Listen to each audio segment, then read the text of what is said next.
वृत्ति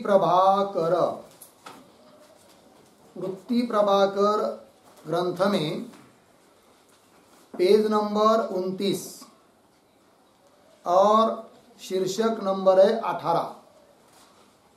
तो देखिए, न्याय और वेदांत की अन्य विलक्षणता। न्याय अर्थात न्याय मत, नैयायिक वैशेषिकों का जो मत है, शास्त्र है। न्याय शास्त्र गौतम ऋषि प्रणीत है, वैशेषिक शास्त्र कनाद मुनि प्रणीत है। थोड़ा सा फर्क है उनमें, किंतु न्याय मत में और वेदांत मत में और क्या विलक्षणता है? अन्य विलक्षणता। विलक्षणता मतलब भिन्नता। तो ऊपर तो कुछ तो बता दिया कि नैयायिक मत में भ्रम ज्ञान इंद्रियजन्य है और वेदांत मत में भ्रम ज्ञान इंद्रियजन्य नहीं। इससे लेकर और भी इन दो शास्त्रों के बीच में क्या विलक्षणता है, क्या भिन्न भिन्न सिद्धांत है, मान्यताएं हैं, उसका विचार थोड़े में कर रहे इस शीर्षक में। तो पंक्ति को देखिए, और वेदांत मत में ऐसा चाहिए ना, क्यों वेदांत में ऐसा है ना, कोई बात नहीं, वो म है ना, उसके ऊपर मात्रा रही है। और वेदांत में अभाव का ज्ञान भी इंद्रियजन्य नहीं, किंतु अनुपलब्धि नाम पृथक प्रमाणते अभाव का ज्ञान होवे है। ठीक, देखो भाई, तो वेदांत मत में अभाव, जैसे सामने भूतल है, भूतल पर घट नहीं है, मतलब घट का क्या है? अभाव है। और उस अभाव का ज्ञान किससे होता है? तो वेदांत मत में तो उस अभाव का ज्ञान अनुपलब्धि प्रमाण से होता है। स्वतंत्र प्रमाण है अनुपलब्धि नाम का, 6 नंबर का प्रमाण आगे आने वाला है, विस्तार पूर्वक उसकी चर्चा 6ठे प्रकाश में। उससे होता है अभाव का ज्ञान। और नैयायिकों को पूछेंगे कि तुमको अभाव का ज्ञान कैसा, किससे होता है? तब वे कहेंगे नैयायिक लोग, हमको प्रत्यक्ष प्रमाण जो इंद्रियादिक है, चक्षुराधिक, उससे अभाव का ज्ञान होता है। अर्थात नैयायिक मत में अनुपलब्धि नाम का कोई स्वतंत्र प्रमाण मानते नहीं है। पंक्ति देखिए, और वेदांत मत में अभाव का ज्ञान भी इंद्रियजन्य नहीं, किंतु अनुपलब्धि नाम वाला पृथक स्वतंत्र प्रमाण ते अभाव का ज्ञान हो गए। या ते अभाव के प्रत्यक्ष का हेतु विशेषणता संबंध का अंगीकार निष्फल है। किस मत में? वेदांत में। क्योंकि नैयायिकों ने अभाव का ज्ञान होने के लिए संबंध की कल्पना की है, क्योंकि इंद्रियों से ही होता है अभाव का ज्ञान नैयायिक मत में। तो इंद्रिय का विषय के साथ संबंध बताना पड़ता है। क्या विषय है? अभाव। तो उस अभाव के साथ इंद्रिय का संबंध बताया है नैयायिकों ने। कौन सा? विशेषणता। जैसे भूतल पर यदि घट का अभाव है, तो उस घट अभाव के साथ चक्षुर इंद्रिय का संबंध बताया उन्होंने संयुक्त विशेषणता। चक्षु संयुक्त भूतल और भूतल पर विशेषणता संबंध से अभाव माना है। अर्थात अभाव का अधिकरण के साथ नैयायिकों ने विशेषणता संबंध माना है, बराबर। किंतु वेदांत मत में वो विशेषणता संबंध मानने की जरूरत नहीं है। यदि इंद्रिय के द्वारा अभाव का ज्ञान होता, तब इंद्रिय का अभाव के साथ संबंध जोड़ने के लिए विशेषणता संबंध वेदांतियों को भी मानना पड़ता। किंतु वेदांती लोग अभाव का ज्ञान इंद्रिय से नहीं मानते हैं, अपितु स्वतंत्र अनुपलब्धि प्रमाण से मानते हैं। अतः इंद्रिय का अभाव के साथ संबंध जोड़ने की जरूरत नहीं है। अतः विशेषणता संबंध की कल्पना वेदांत मत में नहीं है, और नैयायिकों ने विशेषणता संबंध माना है अभाव का अधिकरण के साथ। बात समझ में आ रही है?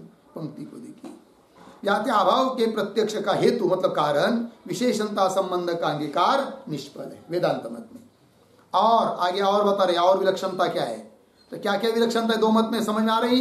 पहली बात, अभाव का ज्ञान अनुपलब्धि प्रमाण से वेदांत मत में, अभाव का ज्ञान इंद्रिय प्रमाण से नैयायिक मत में। बराबर। विशेषणता संबंध की कल्पना नैयायिक मत में, विशेषणता संबंध मानने की जरूरत नहीं, किसको? वेदांतियों को। ठीक, और क्या? और जाति व्यक्ति का समवाय संबंध नहीं, किंतु तादात्म्य संबंध है वेदांत मत में, है कि नहीं? वेदांत मत में जाति और व्यक्ति, जैसे घटत्व जाति और घटत्व जाति जहां रह रही है वो हुआ व्यक्ति, घट व्यक्ति। व्यक्ति मतलब कोई मनुष्य ऐसा अर्थ नहीं, है कि नहीं? घटत्व जाति जहां रही है, रह रही है, ऐसा घट व्यक्ति। मनुष्यत्व जाति मनुष्य, पटत्व जाति पट, तो पटत्व जाति और पट का, घटत्व जाति और घट का, मनुष्यत्व जाति और मनुष्य का संबंध माना है नैयायिकों ने। कौन सा? समवाय संबंध माना है। वेदांत मत में समवाय संबंध नाम का कोई पदार्थ, कोई चीज नहीं है। फिर जहां जहां उन्होंने समवाय माना है वहां वह वेदांत मत में तादात्म्य संबंध है। अतः घटत्व घट का संबंध तादात्म्य संबंध, पटत्व पट का संबंध तादात्म्य संबंध। लगी पंक्ति? देखिए, और जाति व्यक्ति का समवाय संबंध नहीं, किंतु तादात्म्य संबंध है। तैसे और गुण गुणी अर्धविराम, क्रिया क्रियावान का अर्धविराम, कार्य उपादान कारण का भी तादात्म्य संबंध है। याते समवाय के स्थान में तादात्म्य कहे है। लग गए जी? जहां जहां नैयायिकों ने समवाय माना वहां वहां सभी जगह वेदांत मत में तादात्म्य संबंध है। जैसे गुण गुणी, गुण गुणी मतलब गुण वाला, जैसे रूप गुण है घट में, तो रूप गुण हुआ, और रूप गुण वाला कौन हुआ? घट, तो घट हुआ गुणी, गुण वाला। तो गुण और गुणी का समवाय संबंध माना है कि नैयायिकों ने, वहां वेदांत मत में तादात्म्य संबंध है। और क्रिया क्रियावान, जैसे देवदत्त में कोई क्रिया हो रही है तो क्रिया और क्रिया वाला कौन? देवदत्त, क्रियावान, उनका भी संबंध माना है नैयायिकों ने। कौन सा? समवाय। किंतु वेदांत मत में क्रिया क्रियावान का भी तादात्म्य संबंध है। लग गया पंक्ति? और कार्य और उपादान कारण, जिसको दूसरे शब्दों में कहते नैयायिक लोग अवयव अवयवी, अवयव तंतु वगैरह कारण, अवयवी अवयव वाला, अवयवी पट कार्य, है कि नहीं? थोड़े दूसरे शब्द कार्य और उपादान कारण, इनका संबंध समवाय माना है नैयायिकों ने। अवयवी कार्य को अवयवी कहते हैं, और उस कार्य की जो पार्ट उसको कहते हैं क्या? अवयव। और अवयव अवयवी का संबंध माना है नैयायिकों ने। कौन सा? समवाय। किंतु वेदांत मत में वहां पर भी तादात्म्य संबंध। ठीक है, पंक्ति देखिए, गुण गुणी का, क्रिया क्रियावान का, कार्य उपादान कारण का भी तादात्म्य संबंध है। लग गया? याते समवाय के स्थान में तादात्म्य कहे है। कौन? वेदांती लोग। जहां जहां नैयायिक समवाय कहते हैं वहां सभी जगह वेदांती लोग तादात्म्य संबंध बोल देते हैं। और ये एक विलक्षणता हो गई, है कि नहीं? और आगे देखिए, जैसे त्वक आदि इंद्रिय भूतजन्य है, पंचमाभूत आकाश वायु अग्नि जल पृथ्वी, त्वक इंद्रिय उत्पन्न होता है, एक एक भूत से एक एक इंद्रिय उत्पन्न होता है कि नहीं? जैसे पृथ्वी से घ्राण इंद्रिय, जल से रसन इंद्रिय, है कि नहीं? वायु से त्वक इंद्रिय, अग्नि से चक्षुर इंद्रिय उत्पन्न होते हैं। ये इतनी बात नैयायिक भी मानते हैं, किंतु नैयायिक लोग श्रोत्र इंद्रिय की उत्पत्ति मानते नहीं है आकाश से, आकाश रूप मानते हो श्रोत्र इंद्रिय को। कौन? नैयायिक। क्या कहते हैं कि ये जो कर्ण शष्कुली है वो उपाधि है, उसमें आया हुआ आकाश का जितना भाग उसको हम कहते हैं श्रोत्र इंद्रिय। अतः श्रोत्र इंद्रिय आकाश स्वरूप है, आकाश से उत्पन्न नहीं है। ये नैयायिकों की प्रक्रिया। किंतु वेदांत मत में जैसे अन्य इंद्रिय भूतों से उत्पन्न होते हैं, उस प्रकार श्रोत्र इंद्रिय भी आकाश से उत्पन्न होता है वेदांत मत में। बात समझ में आ रही है? पंक्ति देखिए, जैसे त्वगादिक इंद्रिय भूतजन्य है, तैसे श्रोत्र इंद्रिय भी आकाशजन्य है। अर्धविराम, आकाश रूप नहीं कहा वेदांत मत में, भूलना नहीं। तो श्रोत्र इंद्रिय भी आकाशजन्य है, आकाश रूप नहीं। और क्या विलक्षणता है भाई? और देखिए, और मीमांसा के मत में तो शब्द द्रव्य है, अर्धविराम। वेदांत मत में गुण है। मीमांसक पूर्व मीमांसक के मत में शब्द क्या है? द्रव्य। वेदांत मत में गुण है, शब्द गुण है। नैयायिक भी शब्दों को गुण कहते, तो भी नैयायिक का और वेदांतियों का थोड़ा अंतर है। क्या अंतर है? तो नैयायिक लोग शब्द को गुण तो कहते हैं, किंतु केवल आकाश का गुण मानते हैं। वेदांत मत में पांची भूतों का गुण है। कौन? शब्द। पंक्ति देखिए। और मीमांसा के मत में तो शब्द द्रव्य है, वेदांत मत में गुण है, शब्द गुण है। परंतु न्याय मत में तो शब्द आकाश का ही गुण है, केवल एकमात्र आकाश का गुण है। कौन? शब्द। किसके मत में? नैयायिक मत में। और वेदांत मत में विद्यारण्य स्वामी ने पांच भूत का गुण कहा है। किसको? शब्द को। विद्यारण्य स्वामी कौन है? पंचदशी ग्रंथ के कर्ता। बहुत ग्रंथ लिखे, पंचदशी बहुत प्रसिद्ध है कि नहीं? तो पंचदशी ग्रंथ के कर्ता जो विद्यारण्य स्वामी, उन्होंने, जो कि वेदांती है, उन्होंने पांच भूतों का गुण कहा है। कौन? पृथ्वी का भी गुण है शब्द, शब्द कड़कड़ा शब्द। वायु का भी गुण है शब्द, सी शब्द। अग्नि का भी गुण है शब्द। कौन? भुक भुक शब्द। जल का भी गुण है शब्द, बुलबुल शब्द। और आकाश का गुण तो है ही। कौन? शब्द। सभी शब्द। चलिए, वेदांत मत में विद्यारण्य स्वामी ने पांच भूत का गुण कहा है। और वेदांत मत में वाचस्पति मिश्र ने, तो वाचस्पति मिश्र एक बहुत बड़े आचार्य हो चुके हैं, है कि नहीं? सभी दर्शनों पर उन्होंने लिखा है, केवल वेदांत पर ही नहीं। जैसे सांख्य तत्व कौमुदी किसकी है? वाचस्पति मिश्र की तो है, ठीक है। वेदांत मत में वाचस्पति मिश्र ने तो मन इंद्रिय माना है, और ग्रंथकारों ने मन इंद्रिय नहीं माना है। और ग्रंथकार मतलब वाचस्पति मिश्र को छोड़कर बाकी के वेदांत के ग्रंथकार, वेदांत शास्त्र वाले, वेदांत के आचार्य, उन्होंने मन को इंद्रिय नहीं माना। और वाचस्पति मिश्र ने मन को इंद्रिय माना है।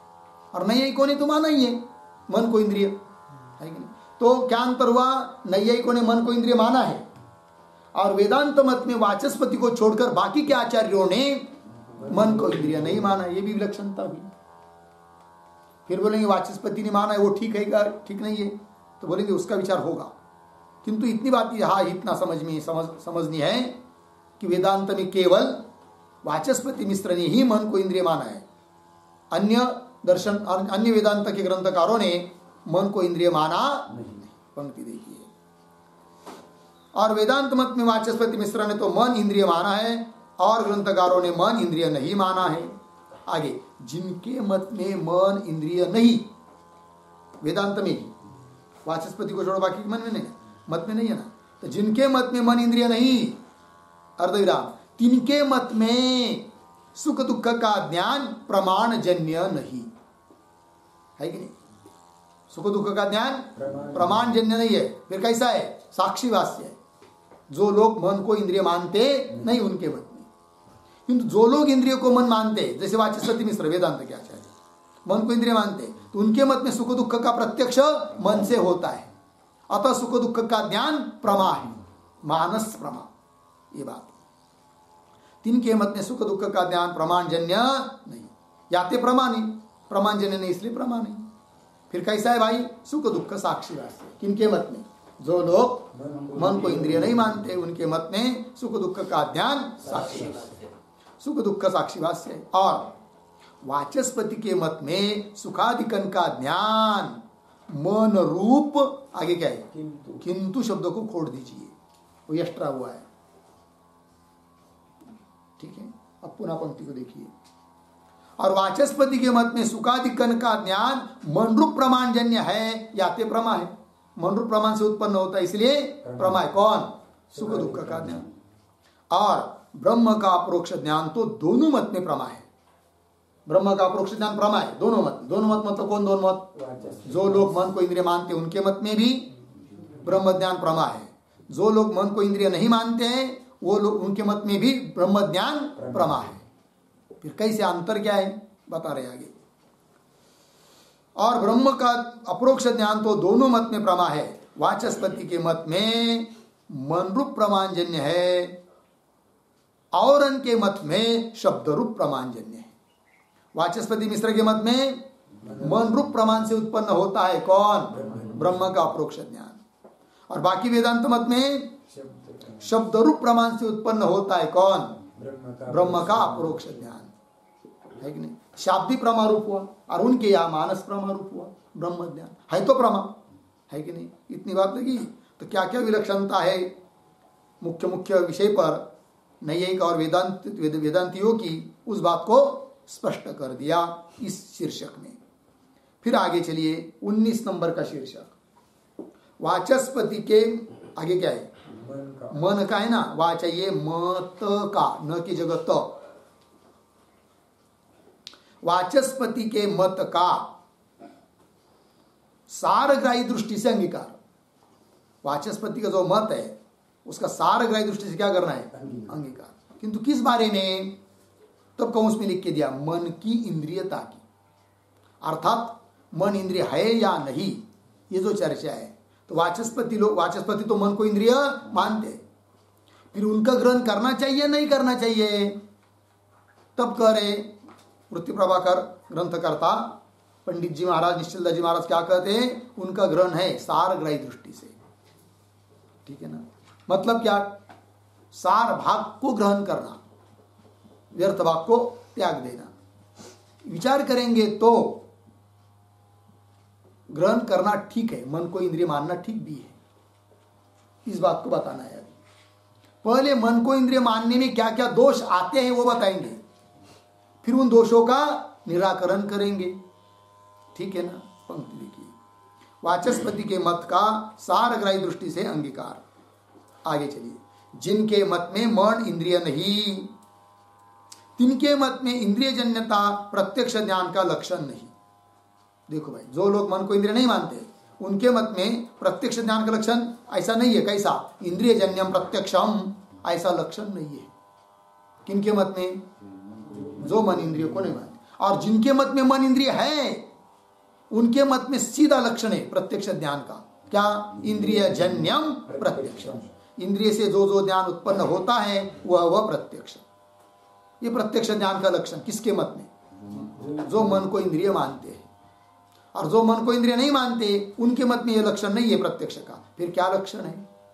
दे रहे पंक्ति पुनः देखिए, जिनके मत में मन इंद्रिय नहीं, तिनके मत में इंद्रिय जन्यता, मतलब इंद्रिय जन्य ऐसा प्रत्यक्ष ज्ञान का लक्षण नहीं। किंतु फिर क्या लक्षण है?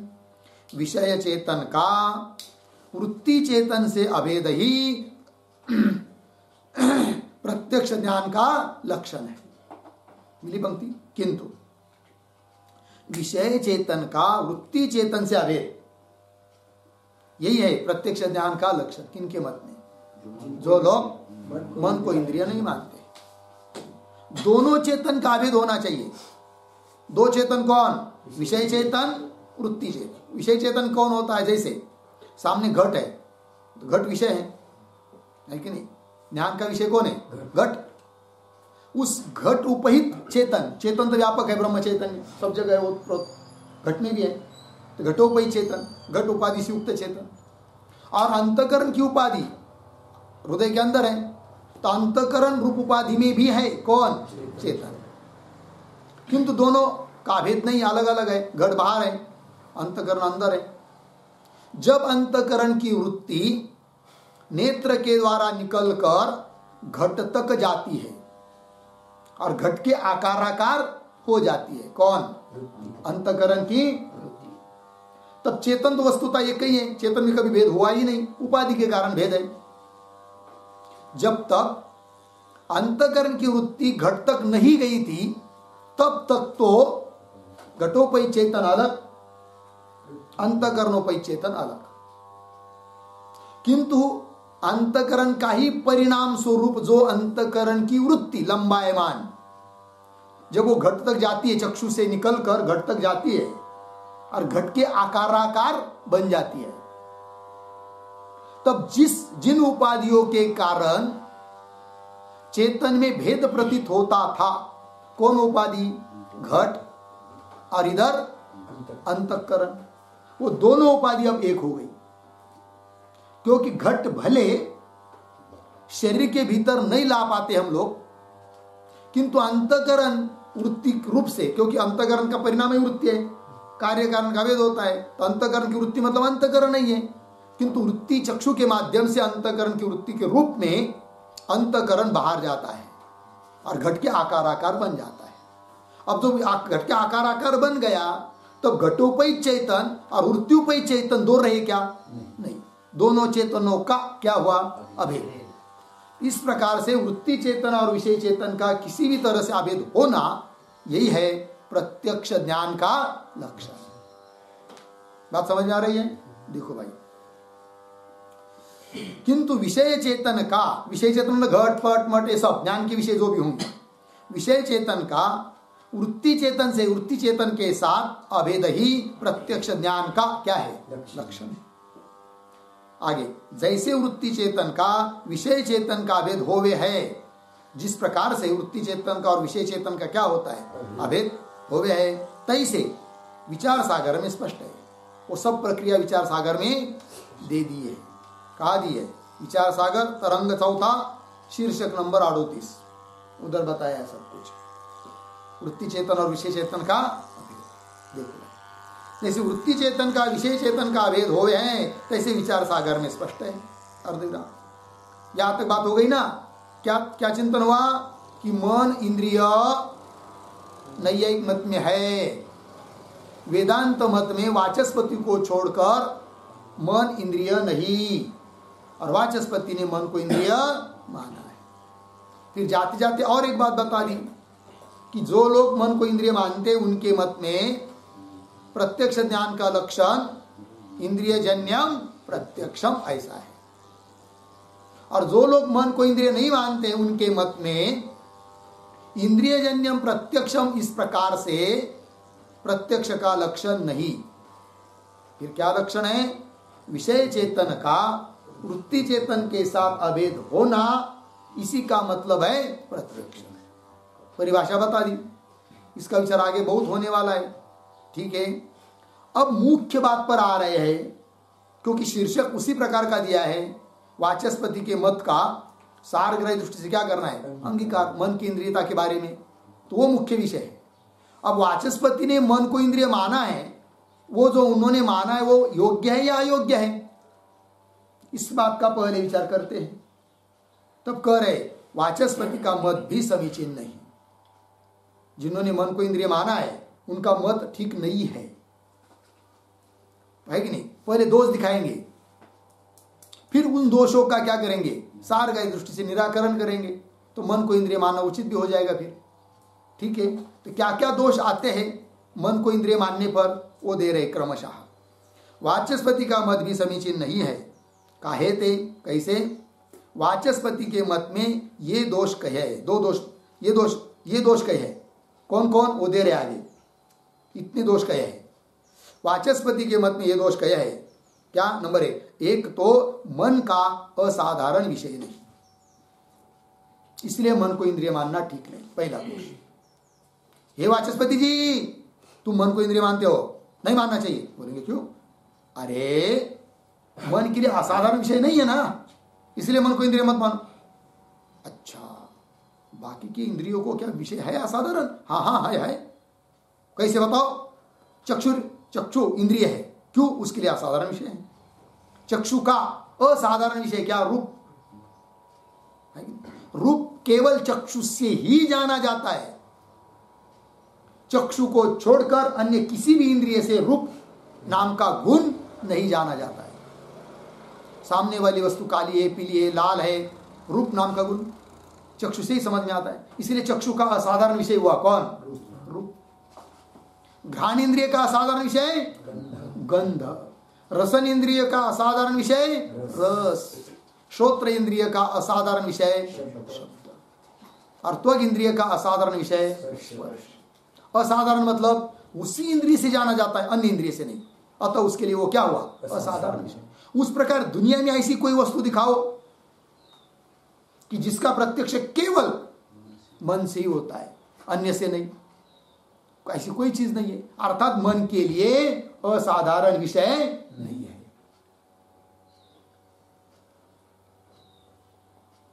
बात लगी कि नहीं?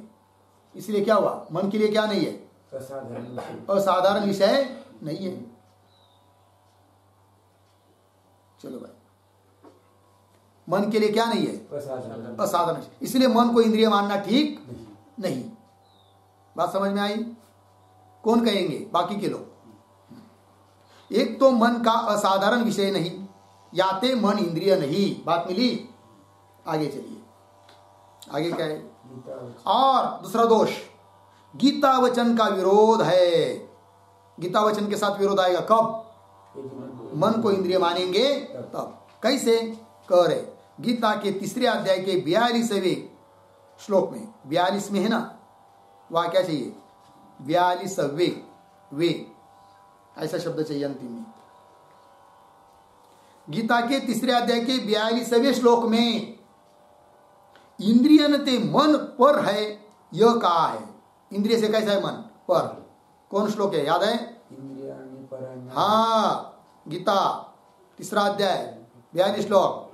इंद्रियाणि पराण्याहुर इंद्रियभ्य परम मनः। इंद्रियभ्य मनः पर मन बताए।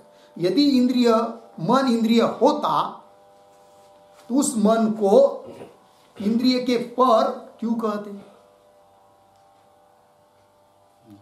है कि नहीं? जबकि इंद्रियों से पर कह दिया, भिन्न अलग कह दिया, पर कह दिया इंद्रियों से। किसको? मन को। अर्थात मन इंद्रिय नहीं है ना? पंक्ति देखिए श्लोक में, इंद्रियंते मन पर है, यह कहा है। लग गया जी? जो मन भी इंद्रिय होवे तो, यदि मन भी इंद्रिय होता तो इंद्रियंते मन पर है, यह कहना संभव है नहीं। इंद्रियों से मन पर है, यह नहीं कहा होता, जबकि कहा है कि नहीं? यह कहना संभव है नहीं। और मानस ज्ञान का विषय, इतना लगा ना? दो दोष दिखाए। पहला, मन के लिए असाधारण विषय नहीं है। दूसरा, गीता वचन के साथ विरोध। और मानस ज्ञान का विषय ब्रह्म नहीं है, यह श्रुति स्मृति में लिखा है।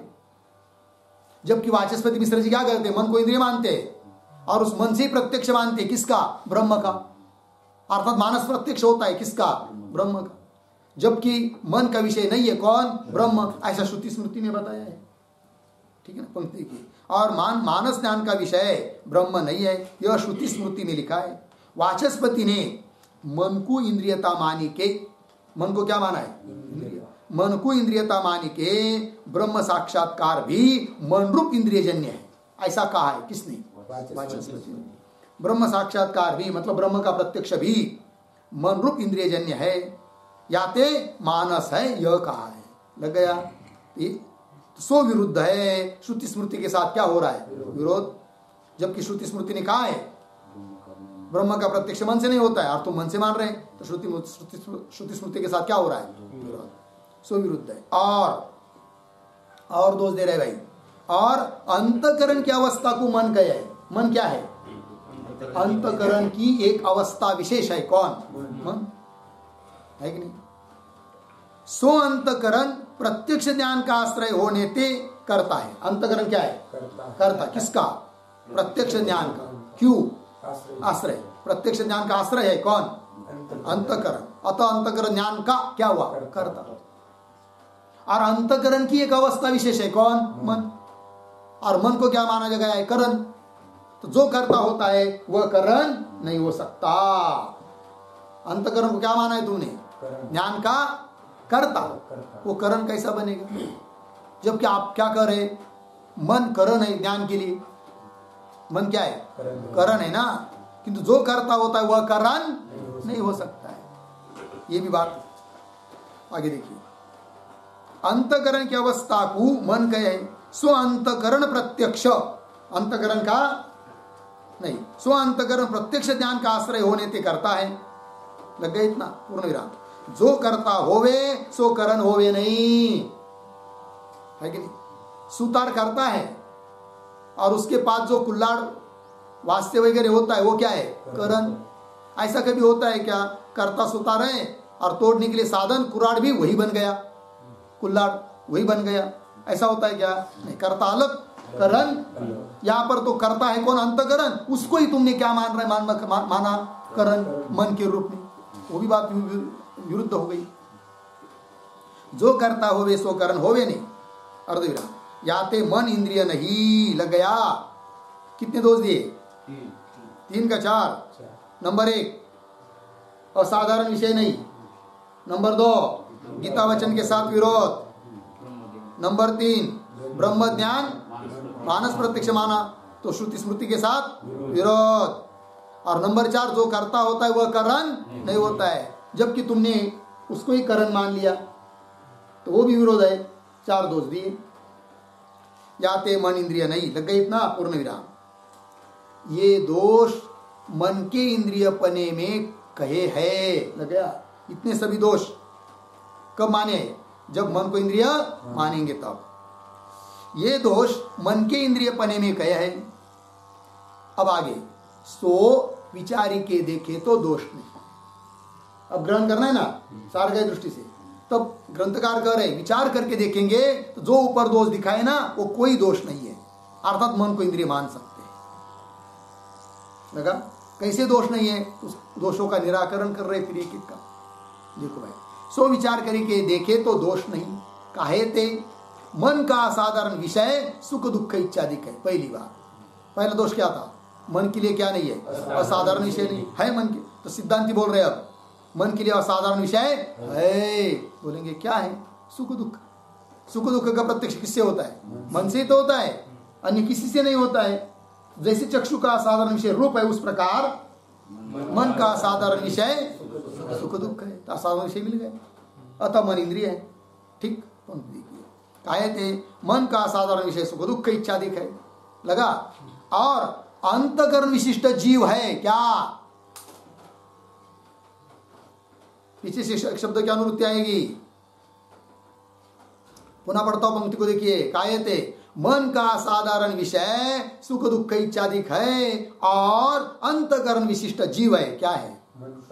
हाँ, मन का विषय जैसे सुख दुख है उस प्रकार अंतकरण विशिष्ट जीव भी मन का विषय है। जैसे कोई भी व्यक्ति बोलता है तो क्या बोलता है? मैं देवदत्त हूं, मैं यज्ञदत्त हूं, ऐसा करके बोलता है कि मैं मतलब कौन? आत्मा। लेकिन जीव, और वो कैसा? शुद्ध नहीं, अंतकरण शरीर आदि को लेकर, अर्थात अंतकरण आदि से विशिष्ट जो जीव वो अभी विषय है किसका? मन का। मन की सहायता से ही बोलता है ना, मैं हूं, मैं देवदत्त हूं, मैं यज्ञदत्त हूं इत्यादि। और अंतकरण विशिष्ट जीव है। लग गया? अच्छा, दूसरा दोष क्या दिया था? गीता वचन के साथ विरोध। तब करे और गीता में इंद्रियंते पर मन है, यह कहा है। तहा इंद्रिय शब्द से बाह्य इंद्रियन का ग्रहण है। गीता का जो श्लोक है ना, इंद्रियाणि पराण्याहु इंद्रियभ्य परम मन। इंद्रियभ्य, इंद्रियों से मन पर है। इंद्रिय मतलब बाह्य इंद्रिय और मन मतलब अंतर इंद्रिय। तो बाह्य इंद्रिय से मन पर है क्योंकि वो अंतर इंद्रिय है। यह अर्थ है उसका। इसका मतलब ये थोड़ी है क्या कि मन इंद्रिय नहीं है। बात समझ में आ रही है? पंक्ति देखिए भाई। और गीता में इंद्रियंते पर मन है, यह कहा है। ता इंद्रिय शब्द से बाह्य इंद्रियन का ग्रहण है। याते बाह्य इंद्रियनते मन इंद्रिय पर है, यह गीता वचन का अर्थ है। अर्धविराम। विरोध नहीं। गीता वचन के साथ क्या नहीं है? विरोध नहीं है। लग गया जी? हाँ। अब आगे का विचार हम लोग कल करेंगे। पूरा होगा नहीं, है कि नहीं? या तक इतना चिंतन कर लीजिए, फिर आगे का विचार कल होगा। 2 दिन में पूरा हो जाएगा ये प्रकाश। ठीक है? ओम पूर्णमदः पूर्णमिदं पूर्णात् पूर्णमुदच्यते पूर्णस्य पूर्णमादाय पूर्णमेवावशिष्यते। ओम शांति शांति शांति।